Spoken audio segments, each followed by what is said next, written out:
नमस्कार, मैं हूँ राजेश्वरी सचदेव। मेरे साथ हैं डॉक्टर मनीषा मिश्रा, एमडी आयुर्वेद। आप जुड़े हैं हमारे साथ on chit chat with Rajeshwari and doctor Manisha. आज का हमारा जो डिस्कशन है वो बहुत इंपॉर्टेंट है। आज हम डिस्कस करेंगे पॉटी, कॉन्स्टिपेशन। अब मान लो कि कॉन्स्टिपेशन हो गया, हाँ, पॉटी हो ही नहीं रही है, तो इसबगोल सबके घर में होता है। तो इसबगोल खाना चाहिए कि नहीं खाना चाहिए? अगर अभी अभी कॉन्स्टिपेशन शुरू हुआ है, आपको कहीं ट्रैवल करके आए हैं और आपको तकलीफ हो रही है, तो कॉन्स्टिपेशन को दूर करने के लिए ईसबगोल अच्छा है, पर उसकी आदत ना लगाएं। ईसबगोल एक सॉल्युबल फाइबर है, आप देखिए पानी में मिलाएंगे पानी बढ़िया जेली बन जाता है। ये एक ऑस्मोटिक और बल्क फॉर्मिंग लैक्सेटिव है। ऑस्मोटिक मतलब पानी खींचता है और बल्क मतलब स्टूल का वजन बढ़ाता है। जब तक उसमें ग्रेविटी नहीं होगी ना, वो बाहर नहीं निकलता। तो उसमें बहुत काम आता है ईसबगोल। और ईसबगोल दोनों तरीके से काम करता है। थोड़ा ईसबगोल लेंगे तो वो डायरिया रोकता है, क्योंकि वो पानी खींचता है, और ज़्यादा ईसबगोल लेंगे तो आपका पेट साफ होता है। याद रखें, अच्छे 2 बड़े चम्मच पानी में घोल के पीना होता है ईसबगोल, थोड़ा नमक और काली मिर्ची डाल के। छोटे बच्चों को कॉन्स्टिपेशन होता है ना, बच्चे होते हैं और उनको हम देखते हैं, अरे आज नहीं हुआ मम्मा, 2 दिन से बेबी ने किया नहीं मम्मा, 3 दिन हो गए। तो फिर कहते हैं कोई बात नहीं, बच्चा कर लेगा। लेकिन कब तक रुकना चाहिए कि बच्चे की पॉटी नहीं हुई? ये इतनी अजीब बात है ना। पहले हम ये पॉटी वर्ड इस तरह से खुल के बोलते नहीं थे। जब से माएँ बन गई ना, potty is the most common word in the house.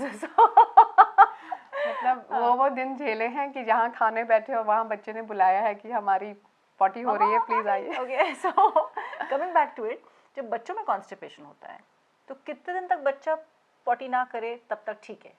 24 घंटे में पेट साफ होना चाहिए। ये रूल बच्चे के लिए भी लागू होता है, अनलेस बच्चे में कोई फंक्शनल प्रॉब्लम्स है, या वो बीमार है, या वो खाना नहीं खा रहा है 3-4 दिन से, या उसको बुखार है।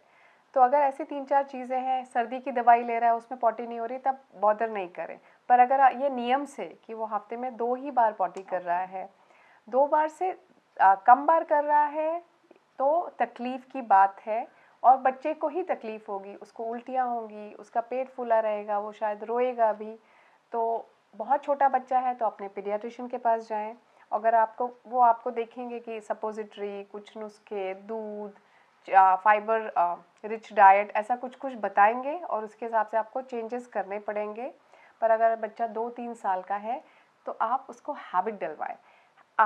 कॉन्स्टिपेशन ठीक करने के लिए हैबिट करेक्शन सबसे अच्छी चीज़ है। अगर आपका बच्चा सुबह नहीं करता है तो जब आप उसको सबसे बड़ा मील खिलाएं, उसके बाद उसको बिठाएं। खाने के बाद इंटेस्टिनल मोटिलिटी बढ़ती है, तो अगर आप उसको नियम से बिठाते रहेंगे तो धीरे धीरे एक हैबिट बन जाएगी और उसका पेट साफ होने लगेगा। मुझे याद है, हम जब छोटे होते थे, हम बेबी से, तो मेरी नानी बताती है वो हमको काले द्राक्ष का पानी बच्चों को दे देते थे तो उसका पेट साफ होता है। तो किस एज पे बच्चों के साथ शुरू करना चाहिए और कितना पानी देना चाहिए एक वक्त पे, और कब पिलाना चाहिए? तो अगर आपका बच्चा 1 साल का हो गया और वो सारा खाना खा रहा है तो आप तो हर फ्रूट इंट्रोड्यूस कर दें। काले द्राक्ष एक नेचुरल माइल्ड लैक्सेटिव यानी कोलॉन क्लेंजर है। तो 2 से 3 द्राक्ष रात को मुनक्का भिगाएं, हाँ, और सुबह मसल के उसका 1 बड़ा चम्मच पानी आप अपने बच्चे को आराम से दे सकती हैं। 3 साल का बच्चा पेट एकदम क्लियर होता रहेगा। आप उसको अंजीर खिला सकते हैं। अंजीर बल्क नहीं फॉर्म करता, स्टिमुलेंट नहीं है, पर वो स्टूल को सॉफ्ट कर देता है। अब घर में ऐसी कौन सी चीज़ें होती हैं जो हर एक के घर पे हो, जिससे फटाफट पेट की गड़बड़ी वाली सॉल्व हो जाएगी? घी से पेट साफ होता है? बिल्कुल होता है, पर घी आप रात को लें, खाना खाने के 1.5 घंटे बाद गर्म पानी या दूध में, और 1 बड़ा चम्मच। बड़े लोग, छोटे बच्चे हों तो छोटा चम्मच। गार्लिक?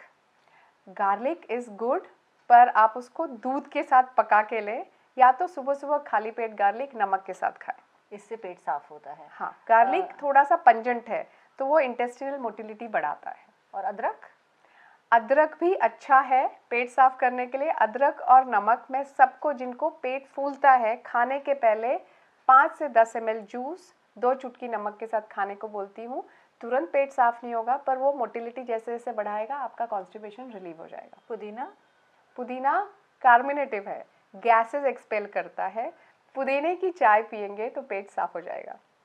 मैंने ये भी सुना है कि जब छोटे बच्चों को बहुत एक्यूट कॉन्स्टिपेशन होता है तो कैस्ट्रॉल 1 चम्मच पिला देते हैं। कितना सेफ है वो? 2 साल के बच्चे को बिल्कुल नहीं पिलाना चाहिए। अच्छा। उससे बड़े हों तो आप दे सकते हैं, पर अगर आप उसके नेवल पे कैस्टर ऑयल से भरा हुआ रुई रख दें छोटे बच्चे के, तो पेट साफ होने लगता है। उससे 2 साल से बड़ा बच्चा हो तो उसको 2.5 ml कैस्टर ऑयल पिलाएं, पर सुबह सुबह खाली पेट दूध में मिला के या पानी में मिला के। कैस्टर ऑयल सबसे अच्छा काम करता है कि आप सुबह 4-5 बजे के आसपास ले तो 3-4 घंटे में पेट साफ कर देता है।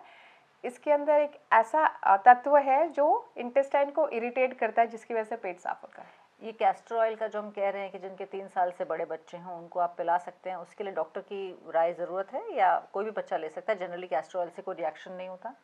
कैस्टर ऑयल से सबसे सेफ है कि आप घी दें, कैस्टर ऑयल से रिएक्शन बिल्कुल हो सकते हैं।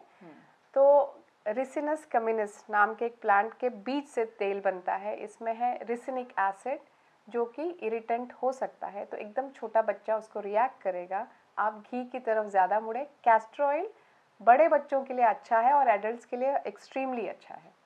फाइनली हमारे पॉटी सेशन का ये अंत होना चाहिए कि डॉक्टर नी साहिबा आयुर्वेद में कौन से हर्ब्स हैं, कौन सी दवाइयाँ हैं जो देते हैं? अपार्ट ये सब गोल तो हर एक के घर पे होता है, बट हर्ब्स क्या हैं? तो हर्ब्स सबसे पहली है एक अनुलोमक। अनुलोमक मतलब कि खाना पचा के अच्छी तरह आपको नरिशमेंट दे के स्टूल सेपरेट करके जो पेट क्लेंस करती है, वो है हरितकी या हरड़ा। तो हरड़ा सबसे बेस्ट अनुलोमक है। छोटे बच्चे से लेके बड़ों के लिए सबके लिए यूज़फुल है। छोटे बच्चों में आप अपने आप मत दें, आप डॉक्टर से बात करें आयुर्वेदिक, वो बताएंगे कितना घिस के देना होता है। पर बड़े को देना है तो 2 से 5 ग्राम सुबह या शाम दोनों टाइम खाना खाने के बाद गर्म पानी से ले सकते हैं, पेट एकदम साफ़ हो जाएगा। इनफैक्ट हरितकी IBS की सबसे अच्छी दवा है। और एक बात है हरितकी की कि अगर क्रॉनिक कॉन्स्टिपेशन है, 3-6 महीने से आप परेशान हैं, तो गंधर्व हरितकी नाम का एक कल्प है जिसमें कैस्टर ऑयल में हरितकी भुनी जाती है, वो लेंगे तो आपका पेट अच्छी तरह साफ़ होगा और उसकी आदत भी नहीं बनेगी। और वो खुद से ले सकते हैं? हाँ, वो खुद से ले सकते हैं। Triphala?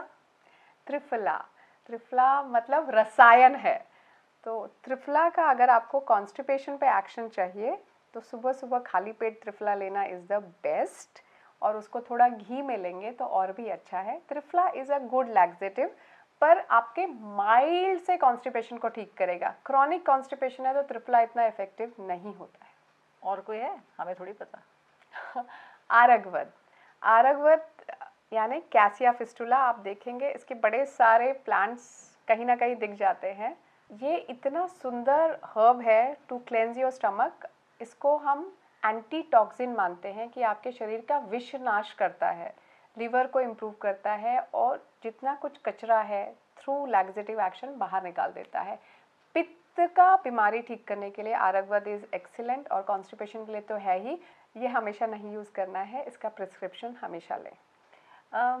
Just come to think of it, जब पेट में कीड़े होते हैं उससे भी कॉन्स्टिपेशन होता है? नहीं, कीड़ों की वजह से कॉन्स्टिपेशन नहीं होता, पर पेट दुखना, इरिटेशन होना, एनल इचिंग होना, ये होता रहता है। और एक्चुअली आप लैक्सेटिव दें तो ये थोड़ा सा आरामदायक हो जाता है।